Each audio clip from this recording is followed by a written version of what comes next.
नरसिंह जी की हुंडी चुकाने स्वयं द्वारकाधीश भगवान सेठ का रूप धारण कर पधारे। मोरारी बापू।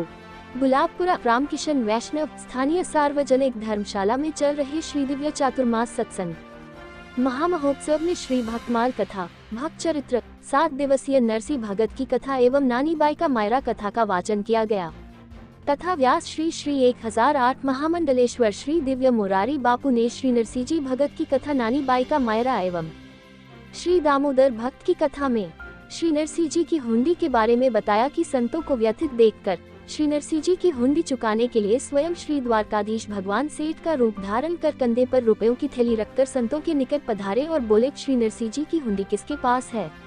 जिसके पास हो वह आकर अपने रुपये गिन कर ले ले। संतों ने कहा, अजी सेठ जी आप बहुत अच्छे आए, हम लोग आपको बाजार में ढूंढ कर हार गए पर आप नहीं मिले। सांवल शाह बोले, आपको रुपया देने में इतना विलम्ब हुआ अतः हमें भी लज्जा लग रही है।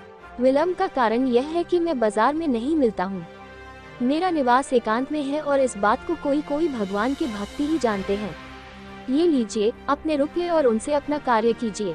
ये कहकर भगवान ने हुंडी लेकर रुपए दे दिए और उसके उत्तर में चिट्ठी लिखी कि मेरे पास रुपयों की कमी नहीं है, आप बार बार हुंडी लिखकर भेजा करें।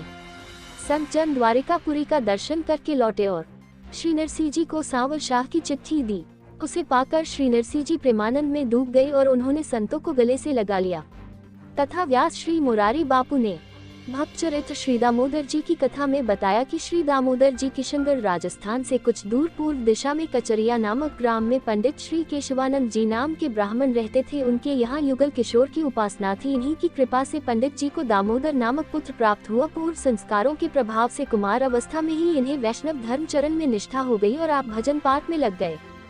इनकी भक्ति से प्रभावित होकर भगवान द्वारकाधीश स्वयं उनकी तपस्थली सांपला आए, जो आज भी विराजमान होकर भक्तों को दर्शन देकर अनुग्रहित कर रहे हैं। तथा में श्री दिव्य सत्संग मंडल अध्यक्ष अरविंद सोमानी, एडवोकेट विजय प्रकाश शर्मा, नंदलाल काबरा, मधुसूदन मिश्रा सहित कई श्रद्धालु मौजूद थे।